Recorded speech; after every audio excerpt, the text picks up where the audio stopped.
Welcome to The Explainer. Today we're diving into something pretty incredible, a spiritual chant from Thailand that comes with a huge promise. They call it the Millionaire's Mantra. I mean, that name alone really grabs you, doesn't it? A chant that can bring you millions? So, can it actually work? Can a few sacred words really lead to incredible wealth? That's the big question, and that's exactly what we're going to unpack today. Well, this is the story of the Katong Wenlan, which, yep, you guessed it, literally translates to the Millionaire's Mantra. It's a legendary Buddhist incantation, a really powerful spiritual legacy that was shared with the world by two of Thailand's most beloved and respected monks.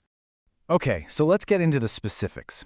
What is this mantra with such an amazing name, and where in the world did it come from? All right, so first thing to know, it actually goes by two names. You've got its popular title, the Katong Wenlan, or Millionaire's Mantra, but its other name, Kata Phra Pratyeka Buddha, points to its sacred origins, and the lineage is super clear, which is really important. It was first made famous by the great master Luang Pho Pan, and then it was fully explained and taught by his most famous disciple, Luang Pho Rusi Lingdam. So, to really understand this, we've got to go back to the beginning. And our story doesn't start in some dusty old library. It starts with the personal, mystical quest of a single, incredibly dedicated monk, Luang Pho Pan. You see, Luang Pho Pan's life was all about spiritual dedication. This wasn't something you just stumbled upon. We're talking about years and years of intense meditation. And the story, as it's been passed down, is that during one of these deep states of concentration, the mantra came to him in a vision. It wasn't just knowledge, it was a sacred mission, a blessing he knew he had to share with good people. And this quote, wow, it really says it all, doesn't it? The chant came to me not through books, but through the stillness of the mind. That's the key. This wasn't something he researched or read about. It was a direct revelation, a gift given to him in that profound state of meditation. It was meant to be shared. Okay, so this is where it gets really fascinating. What exactly did he receive in that vision? Or maybe the better question is, who did he receive it from? The answer, according to the teaching, points way back to these incredibly powerful, enlightened beings from ancient times. So to get what this mantra is all about, you first have to understand this concept of a Pratyeka Buddha. It's a specific type of enlightened being. Think of them as, well, as silent Buddhas. They achieve full enlightenment, nirvana, completely on their own, without a teacher. But, and this is the important part, they don't teach the path to others. They're these powerful, solitary, enlightened sages. And so, the mantra itself is seen as their spiritual gift, a kind of inheritance left for humanity. It's meant to be a direct channel for their blessing, their grace. And it's specifically intended to support people who are virtuous, people who are already on the right path, trying to do good in the world. Right, and this leads us to probably the most important point, and honestly the biggest misunderstanding when you hear a name like Millionaire's Mantra. The obvious question is this just about getting rich? You know, chanting for a new car, a bigger house, is that the point? Well, the masters who passed this down were crystal clear on this, and the answer is a big, emphatic no. Luang Pho Rusi Lingdam, the disciple we mentioned earlier, really hammered this point home.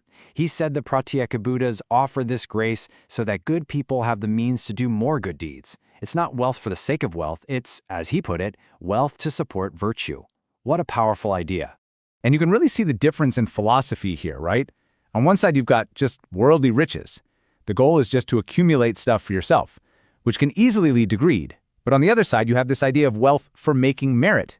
The goal is totally different. It's about generosity, supporting a moral life, serving your community, and creating lasting positive karma. It's a whole different ballgame. So, how do you actually do it? Well, the instructions are super specific. This isn't about just sitting back and wishing for money to fall from the sky. No way. It's an active practice. It requires a foundation. You have to live a moral life, have unshakable faith in the teachings, be really diligent and consistent with the chant. And here's a crucial part. You're taught to practice generosity, like giving alms, before you even chant. It's like you're preparing the soil before planting the seed. So you have this incredible teaching, born from a single monk's vision. How did it become one of the most famous chants in all of Thailand? How did that blessing get passed down? Well, the key figure here, the person who carried the torch, was Luang Pho Rusi Lingdam.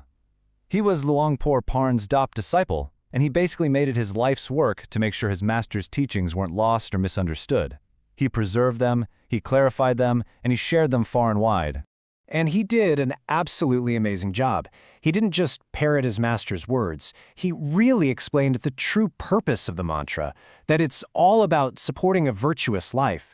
He gave super clear step-by-step instructions on how to do it right.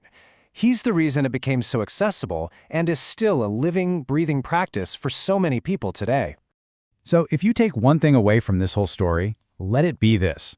The millionaire's mantra isn't some magic get-rich-quick scheme. Not at all. It's a complete spiritual system. It's a powerful combination of faith, consistent effort, and, above all, the genuine intention to use whatever you receive to do good in the world.